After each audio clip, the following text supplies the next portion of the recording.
What is going on, guys? Jack here, and welcome back to episode number 24 of Park to Prem here with Lincoln City. Today we are taking on Fulham, and it's a game on TV. It's a rare chance for us to showcase ourselves. Of course, the Championship starts to become the level in England where football is more widely televised, and as a result, we've got a clash against a team who, well, you might associate with Premier League football in Fulham. You can see here they've been a bit of a ping-pong team up and down the leagues. Last year they had a really disappointing season. This year they're up in 9th.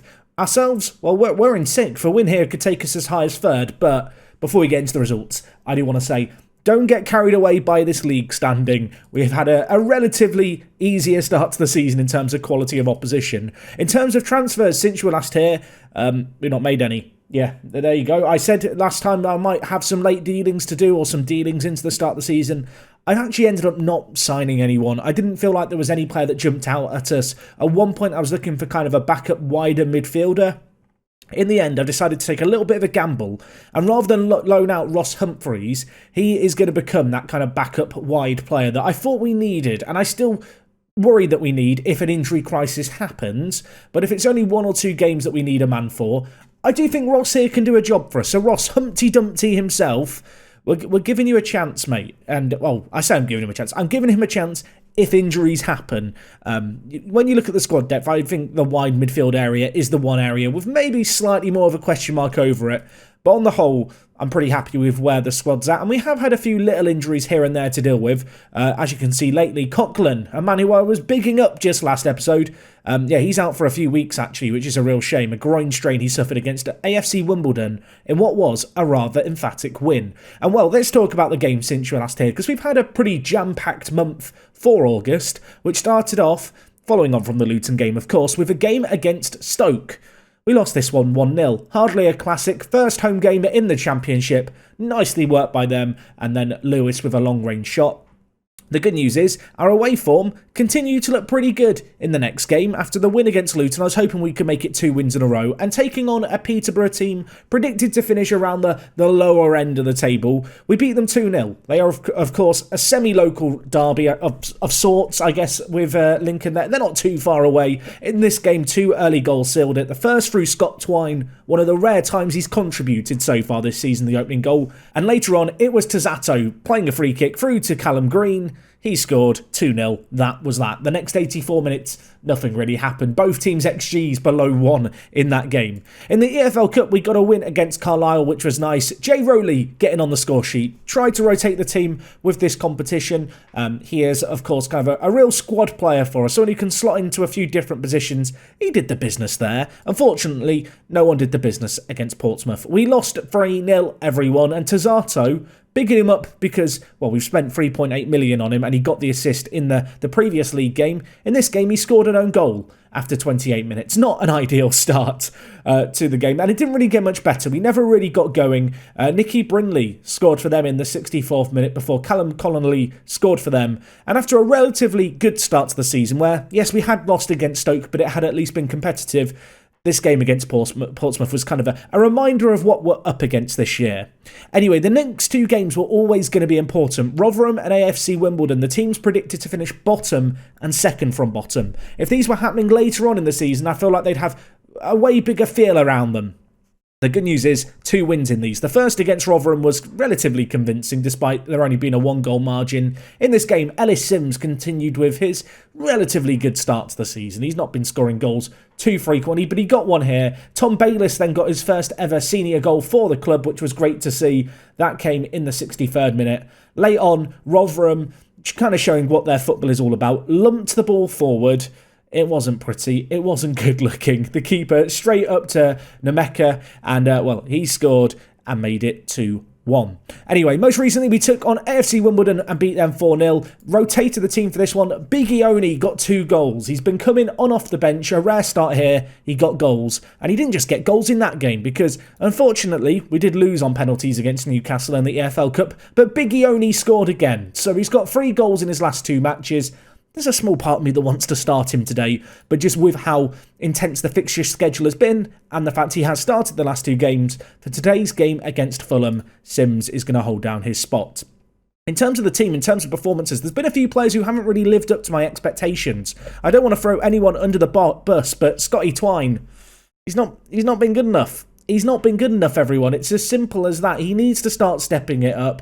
A 6.62 average rating is disappointing. Ben Cottrell, on the flip side, the man who I've kind of brought in to be an alternative to Twine, 1 goal, 3 assists. Yeah, he started the season pretty well, Benny Cottrell. Worth noting that he is unhappy at the club. He's got 1 year left on his current deal. He was asking for £9,000 a week, which I'm not going to give him £9,000 a week because that would make him the highest earner. And as good as Ben Cottrell might be, I don't think he's that good. And he's had a bit of a tiff about it. He's had a bit of a cry. We actually offered him out just to see if anyone might nibble. You can see here, Huddersfield still interested in him. He's unhappy about being forced out. The long and short of it is, though, I don't want to lose him for a free at the end of the deal. Well, not the end of the deal, at the end of the summer. So a deal right now feels like it's kind of needed. But we'll have to wait and see. You know, he started the season well. I mean, does he want to discuss contracts, Ben? Shall we have a chat? No. He's unhappy. He feels forced out. He's got 1 year left on his contract, and because he's unhappy about being forced out, he's now trying to force himself out himself. So someone do the math on that. It's a 200 IQ play that I can't really compute.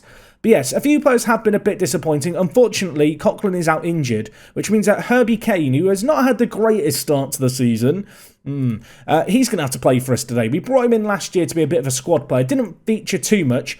He has been brought in for this occasion. When the deep line playmaker gets injured, the question is, can he serve his purpose? This is the real test for him. Can Herbie Kane do it on a cold night at Sincil Bank on TV? It's not quite as glamorous as Stoke is at Sincil Bank. Either way, though, the team on the whole is looking good. We've started the season really well, and whilst we are currently 6th in the league and we could jump up as high as 3rd with a win today, I'm not getting too carried away. I'm very realistic about the teams that we've played being near the bottom, the likes of Rotherham. You'll notice, actually, I was going to talk about the teams that we've played that are near the bottom. Let's discuss Swansea and Nottingham Forest, 2 teams relegated from the Premier League last year, both finding themselves in the relegation spots. Got an eye open on those. If those jobs came up, I think they might be worth considering. I did have a little peek at Swansea, and I was looking actually at their 2 strikers who I'm now scouting. They've got Tom Smith here, who is their key player, age 19. He looks pretty blooming good. And the other player who I really had an eye on was Teddy Preston, who is a 17-year-old striker who also looks very, very good. Could we end up with a Preston and a Smith strike force underneath WorkTheSpace? Could that happen? I mean, if I'm not mistaken, it is actually after 6 or 7 games of the season. Their job is at risk, the current manager, which is Javier Aguirre. I can't say I've heard of Javier. No disrespect to you, my friend. But no, it's a job that I've got my eye on. Perhaps even more so than the Nottingham Forest job. If we do just look at the job centre real quick, obviously, no one's got sacked. I say that. People have got sacked. No one's got sacked yet, I was going to say. No one's got sacked around us. But you can see here, Swansea's job is insecure. Of course, Swansea was the team I very nearly went to last year in Park to Prem. Would be kind of weird if it happened this time around, but got an eye on that because I do like the look of those 2 strikers as kind of building blocks for like a bit of a rebuild of a former Premier League team. Either way, as much as I want to look over at that, we've got to focus on the here and now. We're Lincoln City manager. We're currently fighting for a playoff spot, albeit after an easier start to the year. This is the kind of game here, actually, where if we can get a result here, I start to believe that we're actually good.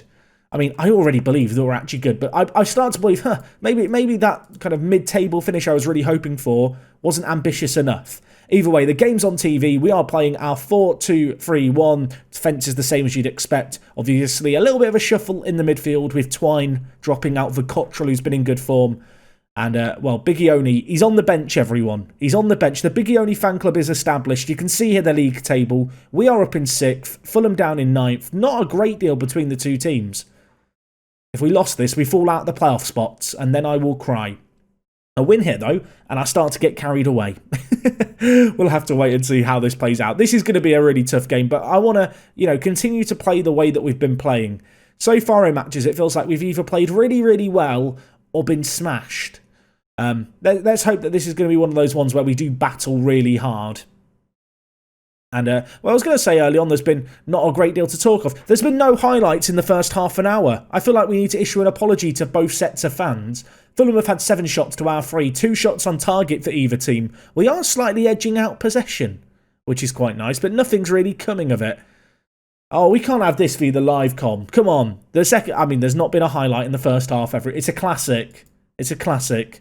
We've got the bare XG. I'm telling the players I'm happy because, to be honest, a draw here really isn't that bad.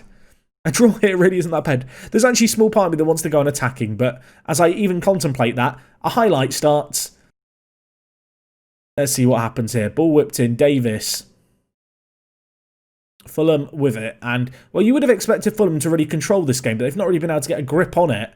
I mean, that highlight better not be the only highlight of the game because that was awful. I'm going to go on attacking everyone. I'm going to try and make something happen. Why not? An hour gone. Probably should make some subs as well. Sims has been quiet today. Big Ione, come on down. I'm also going to bring on Scott Twine. I'm going to bring him on for Cottrell, actually. And then put Fitzpatrick back onto the right wing.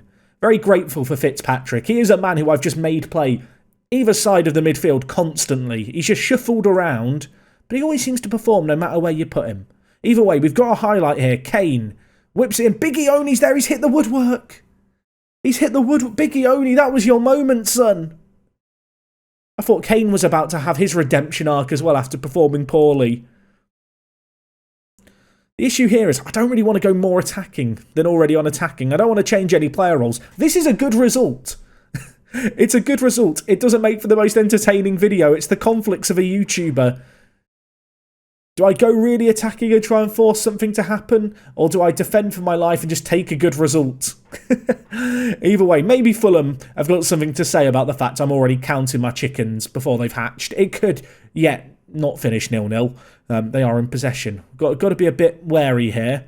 Ball whipped into the back post. Visser's there, hits it. Cumming, though, holding on to it strong. Of course, he missed the first few games of the season through injury. Back in the team now.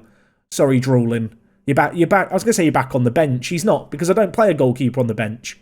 Fitzpatrick, wide area, back to Green. Kane hits it just wide of the post. I feel like the highlights we're being showing are highlights of a game where they're struggling to cobble, any real meaningful highlights together match of the day. They're just desperate.